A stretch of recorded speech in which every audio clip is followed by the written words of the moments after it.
Morning po sa inyong lahat. Happy New Year po. Mag-ingat po tayong lahat, guys.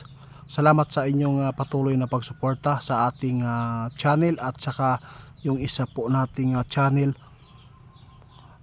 Baby Boss Summer. Salamat po sa inyong pag-suporta. Mag-ingat po tayo sa taong 2026 dahil po before po tayo nag New Year, mayroon ng mga kababalaghan na naranasan ng mga tao. Hindi po masama na magbigay po ng babala o hula, no? Basta ito ay ikakabuti sa tao. Sa lahat ng makapanood, ito na po ang inyong request. Tungkol po ito sa bulalakaw na bumagsak kung saang lugar, no? Ito po ay ni-request sa atin. Gusto daw nilang itanong si kaibigan, nakaalis na. Nakakalungkot po itong sinabi kung totoo man po itong bulalakaw, hindi maganda ang sign sa bulalakaw na bumagsak, guys. Yun po ang sabi ng ating kaibigan. Masama pa rin, sobrang sama ang pangitain na iyan, sabi ng ating kaibigan. Kahit pa magtanong daw tayo sa mga matatanda, guys, hindi maganda ang nangyari dito. Kahit itanong po ninyo, anong sign po yung bulalakaw na bumagsak dito sa lupa? Ano po bang ibig sabihin yan? Sabi po ng nag-post, no, nagpaabot sa atin, lalo na po yung nakapost dito. Alam po ninyo, guys, ang sign po ng bulalakaw na bumagsak hindi maganda. Kaya nakakatakot. Mayroon pa namang hinuhulaan po ang ating kaibigan doon tungkol sa pag-ulan ng apoy. Marami po itong mga posibleng mangyayari. Kaya mag-ingat po tayo ngayon sa pagsalubong pa rin natin ng before tayo sumasalubong ng New Year. Grabe na po ang nadadaanan ng mga tao sa ibang lugar. Tayo dito sa Mindanao, mayroon din tulad ng sunog. Hindi talaga maganda. Kaya mag-ingat lagi. Kasi sinabi ng ating kaibigan, kung ano man po ang nasagupa natin noong 2025 na kalamidad, ingat po kayo. Umpisa Enero, binaha na yung ibang lugar. Grabing baha. Sinalubong sila ng baha. Grabing New Year. Kaya ibig sabihin nito, guys, maraming makasagupa ng bagyo, lindol, iba't ibang klase ng mga sakuna. Kaya si kaibigan kanina nagpaalala po sa lahat, hindi po ninyo ikakagalit, no? Hindi pwedeng ikakagalit ang mga nagbigay po ng ikakabuti sa kapwa. Kung ayaw po ninyong maniwala, pwede po kayo dyan mag-skip.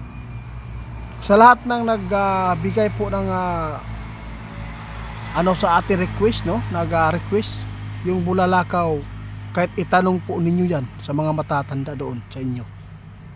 Masama ang sign na yan. Hindi maganda pag may bulalakaw na bumagsak dito sa atin. Nakakatakot man ito, guys, yung hinulaan ng ating kaibigan na makasagupa ang tao ng apoy, pag-ulan ng apoy. Kaya lagi po ninyong tandaan, walang mawala kung lagi tayong maghanda at mag-ingat. Kami po ay nagpaabot sa inyong lahat na sana wag nating kalimutan na manalangin sa Panginoon.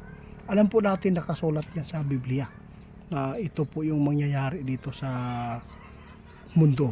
Pero may ibang tao din na mga inosente at hindi nagbabasa at hindi mahilig bumasa sa nakasulat sa Biblia.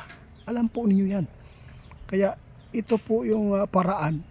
Baka mayroon po mga tao na mahikayat natin dito para sa kanilang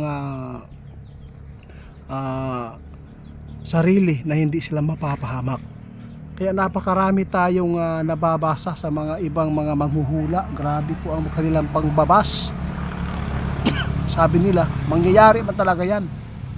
Oo, mangyayari talaga yan. At least mayroon pong mga tao na nag-advise at nagpaalala. Hindi naman po lahat ng mga tao ngayon guys na tinitingnan po nila anong mangyayari. Ang inuna po nila ang kanilang hanap buhay dahil sa hirap. Kaya kahit maghanap buhay tayo, kailangan po natin maglaan ng pag-advise sa mga kamag-anak natin na ito po ay dapat natin gawin. Hindi tayo pwedeng kampante sa mangyayari sa mundong ito. Hindi pa natin alam guys ang mga sign na nakita ngayon ng ibang lugar ngayon na nakasagupa. Mga sign po yan na hindi maganda. Yun po ang totoo. Hindi sa una pag tungtong ng 2025 wala tayong nabalitang may nasunog sa Petsa 1 alas 2 ng mga building, bahay, wala. Petsa 1 agad tayong tinamaan ng lindol. Kaya nakakatakot man itong balita ng ating kaibigan na ang taon ng 2026 puno ng problema, puno ng kaguluhan. Maraming buhay na mawawala. God bless na lang po sa atin. Mag-ingat po kayo kay Ghost Hunter 88 Fans. Scammer po yan. Ang kanyang Facebook, Ghost Hunter 88 Fans. Hindi yan ako.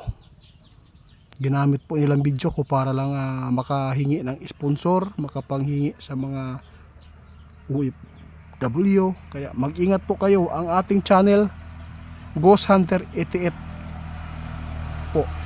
Ang ating mga supporters na magre-request, mag-order sa mga langis at kung ano-ano po ang nasa atin, tawagan po ninyo para makita po ninyo kung tayo po ba yan